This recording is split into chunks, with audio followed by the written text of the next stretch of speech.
Hello दोस्तों, स्वागत है आपका हमारे YouTube चैनल में।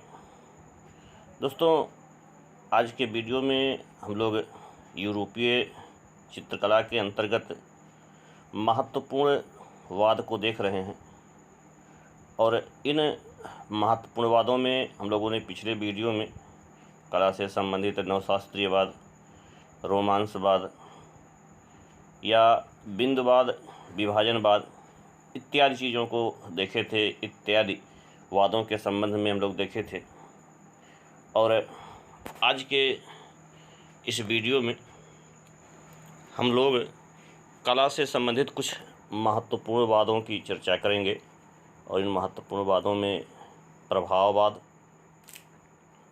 अभिव्यंजनावाद और घनवाद की चर्चा करेंगे।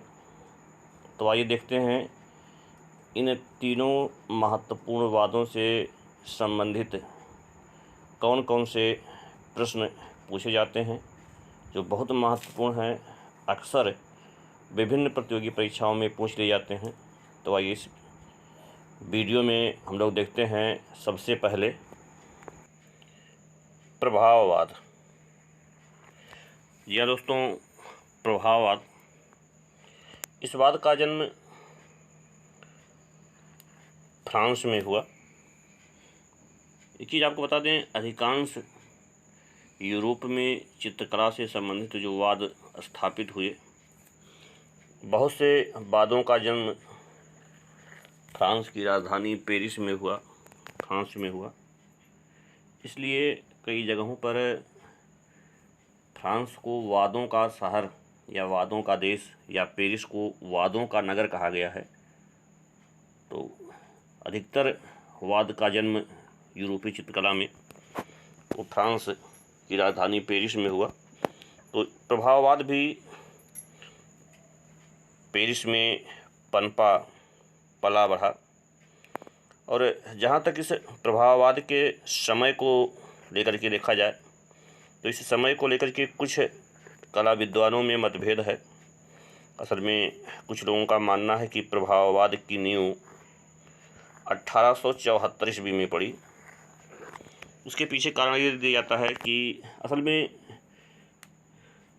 प्रभाववाद के जन्म के पीछे अगर हम लोग समय की बात करें तो बहुत से विद्वानों का ये मानना है कि जब पेरिस में अंतर्राष्ट्रीय चित्रकला प्रदर्शनी एक आयोजित हुई थी और उस प्रदर्शनी के लिए बहुत से चित्रकारों ने अपने चित्र भेजे, जिसमें 4000 लगभग चित्र अस्वीकृत हो गए। और जिन चित्रकारों के चित्र अस्वीकृत हुए उन्होंने एक अलग से प्रदर्शनी उसी स्थान पर आयोजित की जहां पर अंतर्राष्ट्रीय प्रदर्शनी आयोजित हुई थी। और इस प्रदर्शनी में माने के चित्र तृण पर भोजन की बड़ी आलोचना हुई और कहते हैं कि हो ना हो इसी प्रदर्शनी में लगाए गए चित्र से ही जो है एक तरह से प्रभाववाद की नींव पड़ गई थी। लेकिन 1874 ईस्वी में यही असंतुष्ट चित्रकारों ने रेनवा की व्यवस्था में एक अलग चित्रकला प्रदर्शनी आयोजित की और इस प्रदर्शनी में मोने के चित्र सूर्योदय के प्रभाव या इम्प्रेशन द सनराइज की बड़ी आलोचना लुई लेराय नाम के एक कला समीक्षक ने की और अपने लेख में इसे प्रभाविता या प्रभाववाद कहकर के बड़ी आलोचना की। और बाद में इन चित्रकारों ने इसी नाम को उदारतापूर्वक स्वीकार कर लिया और कला से संबंधित एक संगठन प्रभाववाद अस्तित्व में आया। तो इस वाद का जो पहला चित्र बना वो सूर्योदय का प्रभाव है या इम्प्रेशन द सनराइज नामक चित्र प्रभाववाद का पहला चित्र बना।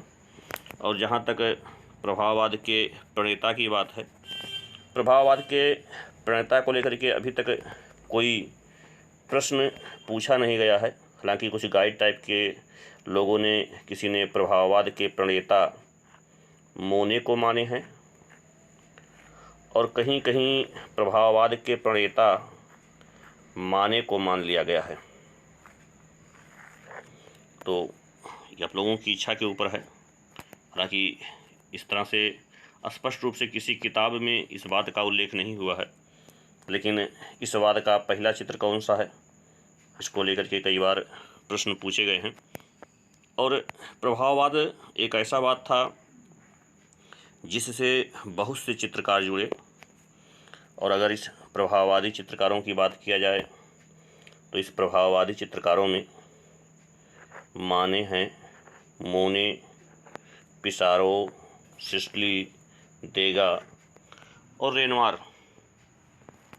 और इन प्रभाववादी चित्रकारों में कुछ कट्टर प्रभाववादी चित्रकार थे, और कट्टरवाद प्रभाववादी चित्रकारों में मोने, पिसारो और सिसिली, ये 3 चित्रकार रहे। और इन चित्रकारों में खास करके प्रभाववादी चित्रकारों में जो महत्वपूर्ण है, जहाँ से प्रश्न अक्सर पूछे गए हैं, माने को लेकर के पूछा गया है, मोने को लेकर के पूछा गया है, देगा को लेकर के पूछा गया है, रेनवा को लेकर के प्रश्न पूछा गया है। तो ये कुछ चित्रकार हैं जो महत्वपूर्ण हैं। तो यहाँ प्रभाववाद में आपको केवल ये देखना है किस प्रभाववाद का जन्म कहाँ हुआ, इस वाद का पहला चित्र कौन सा है, और कौन कौन प्रभाववादी चित्रकार हैं और कौन कट्टर प्रभाववादी चित्रकार हैं। तो इस प्रभाववाद के पश्चात कला से संबंधित एक और बड़ा ही महत्वपूर्ण वाद है, और इस महत्वपूर्ण वाद अर्थात अभिव्यंजनावाद। अभिव्यंजनावाद से भी बहुत प्रश्न पूछे गए हैं, और सबसे ज़्यादा प्रश्न तो यही पूछ लिया गया है कि अभिव्यंजनावाद का जन्म कहाँ हुआ। तो जैसा कि आप लोगों को बताए थे कि अधिकतर वादों का जन्म फ्रांस में हुआ, लेकिन इस अभिव्यंजनावाद का जन्म जर्मनी में हुआ। कई बार स्थान को लेकर के पूछा गया है, तो ये बहुत महत्वपूर्ण है। और इस वाद के प्रणेता या जनक एडवर्ड मुंक हैं। कहीं कहीं मुंक को मुंख भी लिख दिया गया है, मुंख, और कहीं कहीं मुंख की जगह पर जो है मुंच लिख दिया गया है या मंच लिख दिया गया है। तमाम भिन्न भिन्न नाम दे दिए गए हैं, लेकिन नाम थोड़ा सा ध्यान में रहे, मुंख से मिलता जुलता जो नाम रहेगा वो लगा दीजिएगा। तो इस वाद के प्रणेता एडवर्ड मुंक हैं, और इस वाद का जो पहला चित्र है, पहला चित्र भी कई बार पूछा गया है, और इसी को द स्क्रीम कहा गया है या द क्राई कहा गया है, आवाज़ या चीख, कई नाम इसी चित्र को दिया गया है। और जैसा कि आप लोग इस वीडियो में इस चित्र को आप लोग देख भी रहे होंगे, द स्क्रीम या द क्राई या आवाज़ बहुत पूछा गया है, इसलिए आपको ये ध्यान में रखना है कि इस अभिव्यंजनावाद का पहला चित्र कौन सा है, इस वाद के प्रणेता कौन हैं, और इस वाद का जन्म कहाँ हुआ। और इस वाद से जुड़े हुए और भी बहुत से चित्रकार हैं। हालांकि इन चित्रकारों का नाम बहुत महत्वपूर्ण नहीं है, लेकिन 1-2 चित्रकार हैं जो महत्वपूर्ण है। जैसे अन्य अभिव्यंजनावादी चित्रकारों में होडलर, जेम्स एनशोर, ये महत्वपूर्ण हैं, लेकिन थोड़ा सा रोल्फस, माके और मार्क बेकनमन, ये भी थोड़ा सा ध्यान दीजिएगा। और इस बात से जुड़े हुए 3-4 प्रश्न बहुत महत्वपूर्ण है।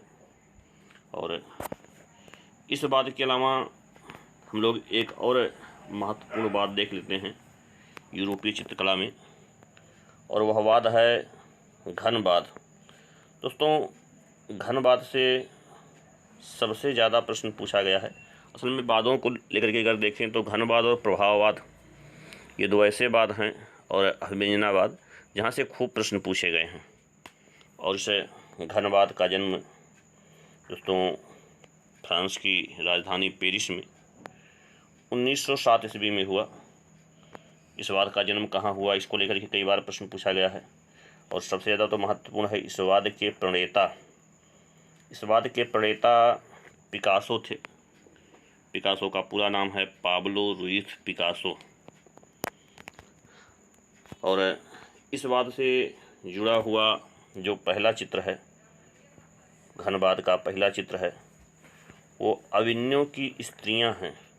तो अविन्यो की स्त्रियां आप जैसा कि चित्र में देख रहे हैं, इसमें 5 स्त्रियों को दिखाया गया है। तो कहते हैं इस चित्र पर निग्रो प्रभाव है या अफ्रीकी कला का प्रभाव लिए हुए पिकासो के द्वारा बनाया गया यह चित्र वोमेन ऑफ द अविन्यो या अमिन्यो की स्त्रियां, ये घनवाद का पहला चित्र है। और इस वाद से जुड़े हुए अन्य चित्रकारों में पिकासो के एक मित्र रहे हैं जॉर्ज ब्राक। और कहा जाता है कि जॉर्ज ब्राक और पिकासो दोनों ने मिलकर के घनवाद के विकास के लिए महत्वपूर्ण भूमिका निभाई। लेकिन घनवाद के विकास का सारा श्रेय पिकासो लेके चले गए। तो पिकासो और जॉर्ज ब्राक दोनों ने संघर्ष किया था पेरिस में घनवाद के विकास के लिए। और जॉर्ज ब्राक ने अपना पहला घनवादी चित्र विवस्त्र बनाया था। हालांकि ये विवस्त्र इन्होंने 1908 में बनाया था, और जबकि पिकासो ने पहला घनवादी चित्र अविन्यो की स्त्रियां 1907 ईस्वी में बना दिया था। तो इस घनवादी चित्रकारों में जॉर्ज ब्राक, हार्न ग्रीस और फर्नांडेज़ ये बहुत महत्वपूर्ण हैं। और इन घनवादी चित्रकारों में दोस्तों हार्न ग्रीस, इनको सबसे कट्टर घनवादी चित्रकार कहा गया है। इनको घनवाद की तीसरी बंदूक उपनाम भी दिया गया है। और हार्न ग्रीस, जिनका मूल नाम विक्ट्रियानो जोन्से गोंजालेज था, और हार्न ग्रीस भी जो है पिकासो जहाँ पैदा हुए थे स्पेन में, वहीं पर हार्न ग्रीस भी पैदा हुए थे। और हार्न ग्रीस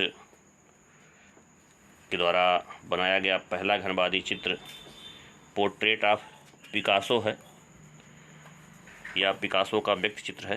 तो दोस्तों कला से संबंधित कुछ महत्वपूर्ण बातों को देखे हैं, और कुछ वाद अभी बचे हुए हैं जो अगले वीडियो में देखेंगे, क्योंकि इस समय बहुत कम है और जल्दी चीज़ों को देखना है, इसलिए ज़्यादा समय ना लेते हुए इस वीडियो को यहीं समाप्त करते हैं।